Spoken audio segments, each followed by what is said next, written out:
We have come over a path that with tears has been watered. We have come treading our path through the blood of the slaughtered.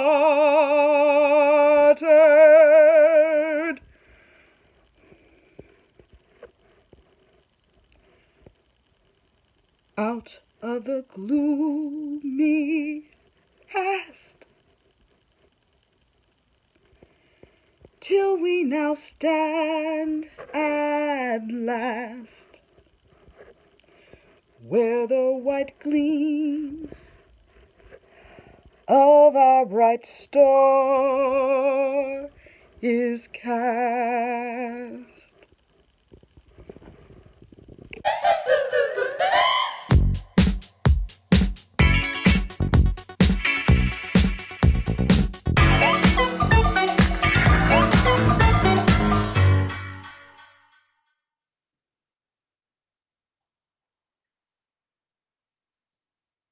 The administration at that school had us watch Roots in school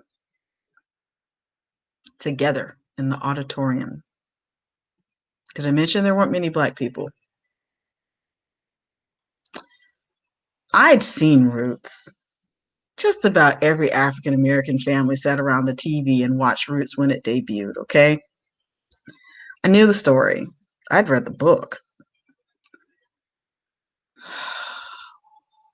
Having to watch Roots with other 7th and 8th grade white children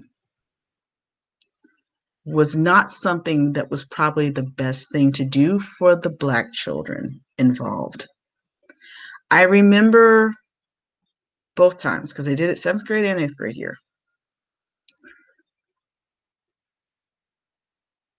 The shock, the horror, the anger, the tears, the regrets, the apologies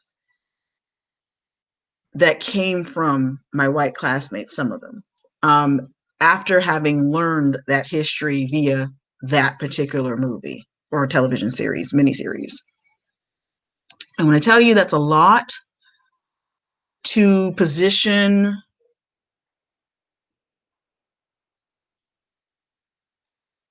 a 12 or 13-year-old to handle in the form of emotional labor, I mean it.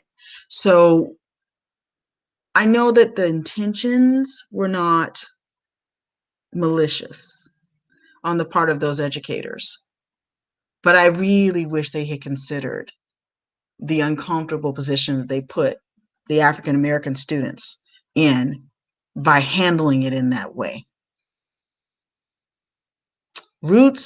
Viewing Roots in school for a lot of those white kids was the first time they were confronted with the brutality of slavery.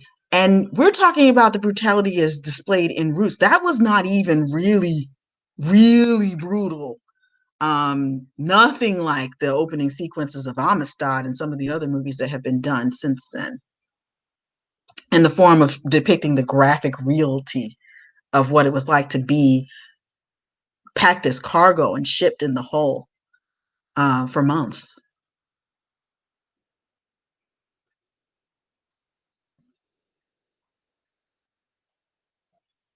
That's not an experience you get over. I mean, what do you do when a classmate comes to you weeping and crying, "I'm so sorry for what we did to you"? What are you supposed to do as a child?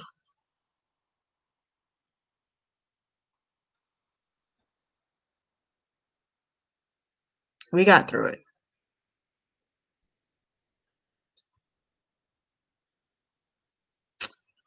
But in a time of heightened racial sensitivity, there was another practice that happened while we were in that school. Every day, well, every week, excuse me, of 8th grade, I was called out of my math class, my Algebra 2 honors class, by name over the intercom Every black kid or mixed kid's name was called over the intercom, and they were excused from class to report to the counselor's office.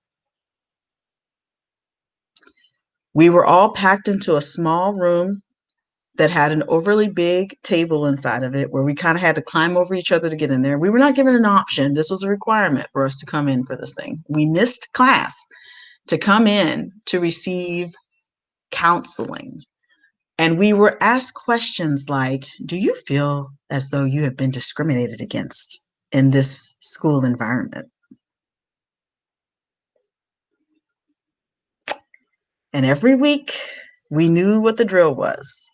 We had to say, no, everything is good. We're working through things, because nothing good would come of saying that you had experienced any kind of discrimination from your perspective.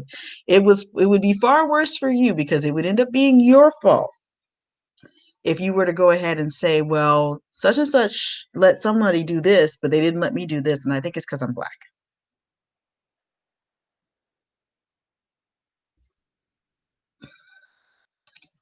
Again, I don't think the intent was malicious, but looking back on it now, I share this story because there are people who work in public schools who are trying to follow the best advice and counsel of the day and how to help students to process the experience of going through school.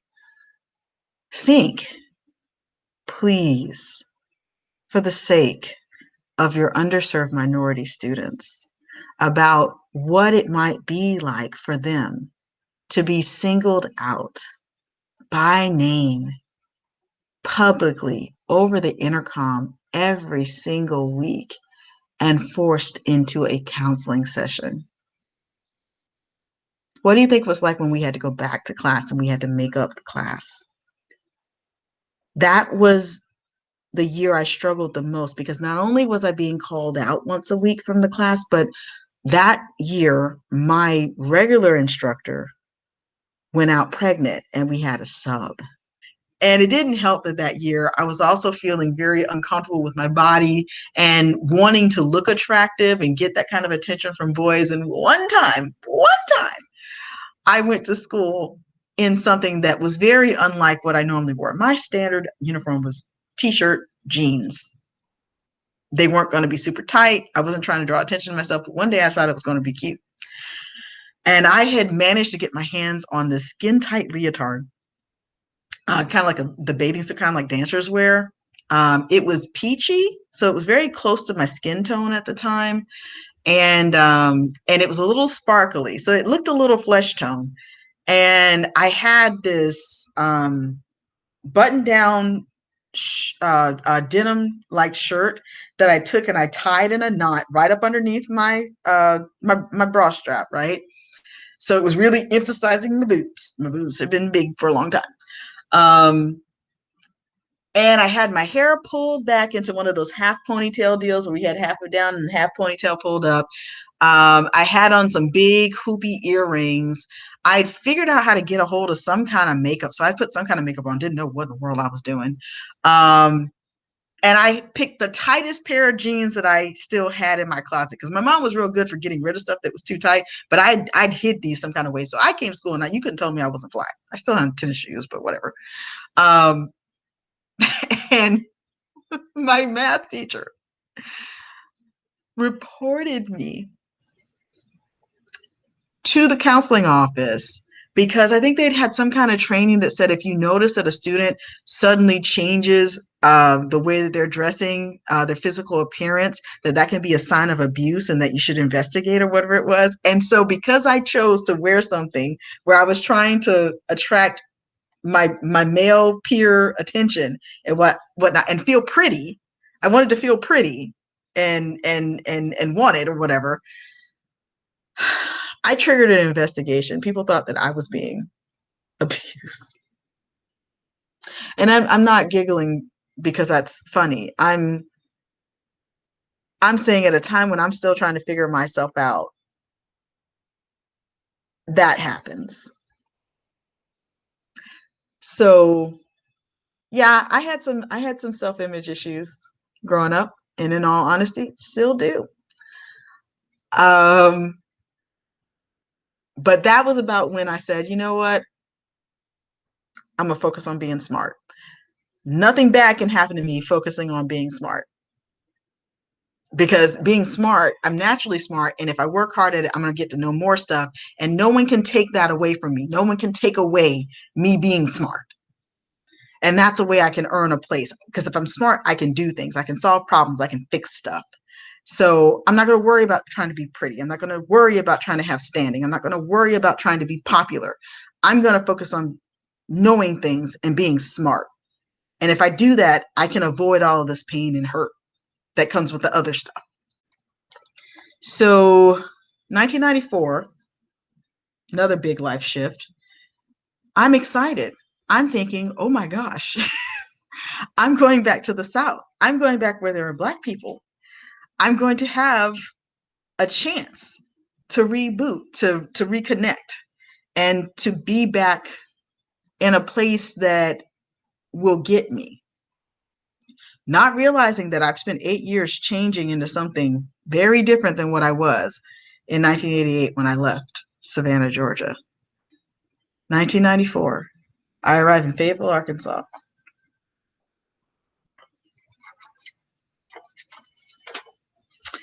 First thing I encounter is that in this school, in this district, they celebrate Martin Luther King Jr.'s birthday on the same day as Robert E. Lee.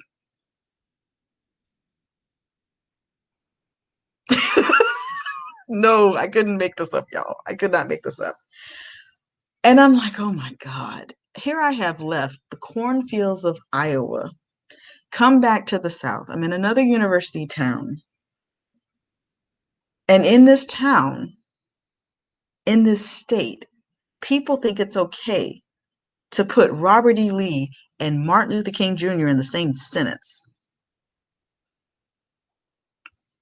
So what do you think I did? I wrote a letter.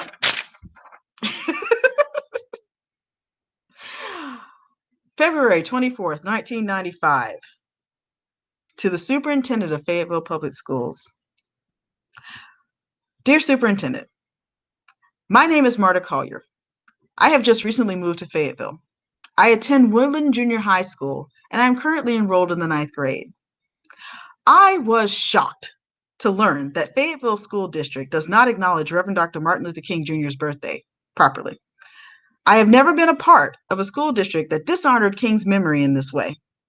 I am not just some student looking for another day off from school. I happen to like school. However, it is a blatant insult to disrespect the deceased Dr. King by forcing students to attend school on his birthday. I know that individual states are allotted the choice as to whether or not they will honor King's birthday, but I also know that there were schools in Arkansas who did not attend school on King's birthday, and it wasn't because of the weather. I'm not asking that you let us out on King's birthday, even though I think that you should. I simply would like to know why the district administrators feel that it is their right to force my generation to dishonor the memory of a man who gave his life trying to make this country a better place for everyone. I would also appreciate it if you would tell me why there are no copies of the Fayetteville School District's policies in the Fayetteville Public Library.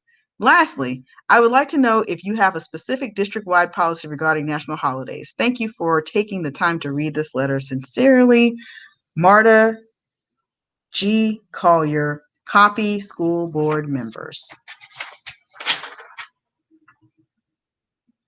I was 14 years old. I sent a copy of that to my grandfather. That's why I still have that letter. Now, y'all, did I consider that maybe one day down the road I might need a letter of endorsement or recommendation from my then superintendent? No. And his name's on that letter. I just didn't call it. I can't imagine what his reaction was when he saw that letter, because it got sent. It got mailed. I don't remember if I ever got a response to that. I want to say that I did get some kind of form letter response, which really pissed me off. But my parents said, "Okay, you've had your say, yada yada yada."